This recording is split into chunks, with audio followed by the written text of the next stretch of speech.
food is medicine to us, and the way we describe it is how do you empower an individual to make food choices in a way that are better for their health?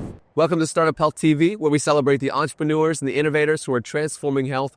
I'm Logan Plaster with my friend Shireen Abdullah, the CEO and founder of Yumlish. Shireen, always good to see you. Always a pleasure, Logan. Thank you. So your company has been around how long? 4 years now. 4 years, okay. You've evolved in different ways. You're in the food as medicine cohort, which is really growing and evolving. There's a whole big pavilion about food as medicine over here. Why don't we start with that generally? How have you seen attitudes shift among patients, normal people, and the industry around the idea of food as medicine? With the food as medicine concept, I'll say this. When we initially started, a lot of what we were hearing on food as medicine was very limited in the way people described it. In that food as medicine always channeled the conversation to, oh, you do medically tailored meals. Like, food as medicine is not only about the meals or the prepared meals. It's more than that, right? It's about what you as a decision maker are putting in your body, how it impacts your health, and the outcomes as a result. How's that different than diet culture? Right. Oh, yeah. Great question.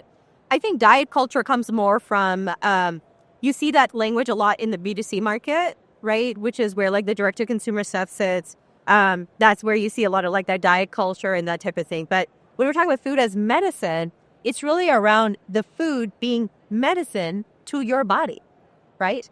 And all the decisions that go into that. So part of that is the medically tailored meals, and I don't take away from that. But the other side of the equation is everything else, which is not everyone is on medically tailored meals, right? And yet we're all eating 3 meals a day.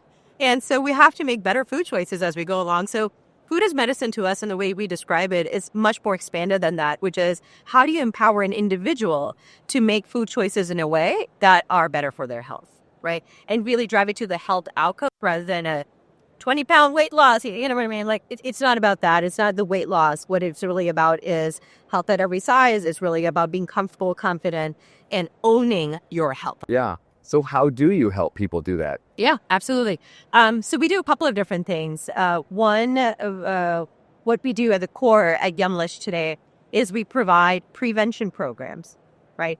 So if we think even pre-chronic conditions, which is where a lot of time is spent when it comes to medically tailored meals, at least, is on the chronic conditions, diabetes, that side. We come a little bit before and you say, okay, let's look at prevention. There's a lot of work to do there.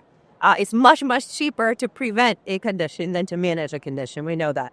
And so if we look at prevention of a chronic condition like diabetes, like type 2 diabetes, what are the types of things that can be provided to a person today who's right at the cusp of developing diabetes? How can we delay it? How can we prevent it for that person altogether? And the way we do that today is by providing tech-enabled, web and text-based, culturally affirming programs. And our main our go-to-market is really focused on Medicaid, Medicare populations.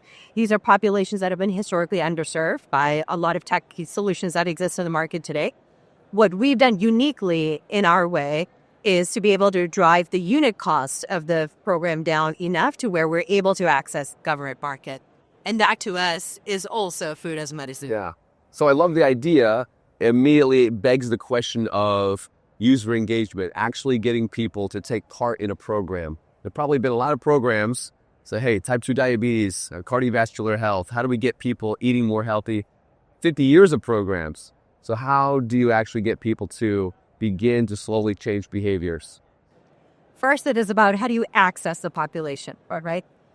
That one we've solved by working with federally qualified health centers. So very intentional about meeting people where they are, where they're getting their health care, where they're interacting with their providers, where they have that trust with their providers, meeting them there and educating them on the program itself. So like I mentioned, not a lot of solutions exist in that space today. So first, meeting them there, what do you mean? Yep. So what that means is for us is working directly with these federally qualified health centers. They send us referrals. We reach out to patients. We're, telling them about these programs that exist that are covered by their managed care plans. You're like in the workflow with a primary care physician? Primary care physician. That is correct. Someone comes in, primary care doc only has 10, 15 minutes, not a lot of time. They need to know what services. You've worked with them ahead of time to say, send your folks that you're concerned about, what, for type 2 diabetes or, okay, type 2, send them to us, download the app. What's the user experience? Absolutely. So the way we work with them is a couple of different ways. So yes, they can send us those referrals directly for those people who are pre-diabetic, right at that cusp of developing diabetes, hypertension, obesity, a number of different things fall there. So they're able to send that referral over to us. Or what we also do with the FQs is they just send us massive lists of people who are right at that cusp. So they're really pulling reports from their system. Help these people, please. And that's really it. Yeah. It's really about working closely with them and they say, here are all the people you need to work with that this program needs to get to. So that's the other way. And then how someone is onboarded in the program, we've gone a very app-less route. What that means is our entire solution is offered over web and text. So this is a text message that comes through your phone. Lower the friction. To lower the friction, to lower barriers around digital literacy. And so it's a text message that comes to somebody's phone, 2 clicks, and they're able to join the program. Okay. And when they join the program, recipe suggestions, group therapy, what are they getting? Great. The program we follow for diabetes prevention, what I've been talking about so far, comes from the CDC. We adapted that program specifically for Spanish-speaking populations. So we spent quite a bit of time with the CDC adapting that program. And in the program we provide today, so it says the cool thing about this slogan is that there's 20 years worth of efficacy already established from this program. So we're not having to recreate that. What we're innovating within is access, tapping into this population. So what they get as part of the program is everything from nutrition, stress management, exercise. It's all lifestyle change. Okay. Before this, sort of the status quo, I'm guessing, was almost like a pamphlet. Yeah. Is that true? That is very true. All of these clinics that we go in and talk to, either they have a dietitian on staff who is booked out 3-4 months. You can imagine the turn A1C can take in a matter of 3 to 4 months. In other clinics, how much access would you really get to that individual? Exactly, and you get that 30-minute or an hour, if you're lucky, an hour-long encounter with the dietitian, and now go figure out 1,000 meals for yourself for the years. For a year. Exactly, right? So it's very limited time with a dietitian.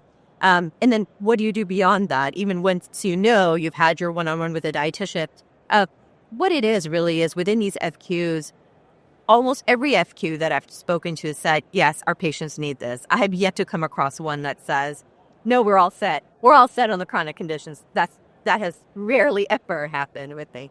And the reason being is there's like this true need within FQs to provide culturally competent education that is provided in a frictionless way that access the population meaningful. Okay, and the culturally competent comes through in the kinds of recipes you suggest. Right. I'm guessing like the language, how you communicate, so people feel seen and heard. What are you most excited about in terms of recent milestones and what's coming next? We received our Medi-Cal approval, which is California's Medicaid, which was a huge feather in our cap. So very excited about that. We signed our managed care plan contract in California. We're working with a payer that one contract for us grows price significantly actually over the next 18 months for us. So we're really excited about that contract. From there, we're looking to partner with other managed care plans in California as well. And then we're working on our Medicare application. So that's a whole another one for us, and hoping to get that approval soon. Nice. What is your favorite part about running Yumlish? It's the stories. It's what I hear in testimonials from our patients. In the early days of Yumlish, I'll tell you this. There was a mom who went through our program. And at the end of the program, she told us, for the first time, I have energy to play with my kids. It's those types of things that keep you motivated, that keep you going at this, because the innovation is needed. It is solving a real need within families that have been underserved. And to me, that keeps me going. That's my fuel. Well, Shireen, it's been a joy to watch your journey, and I just wish you the best in the next year. Thanks for coming by. Thanks.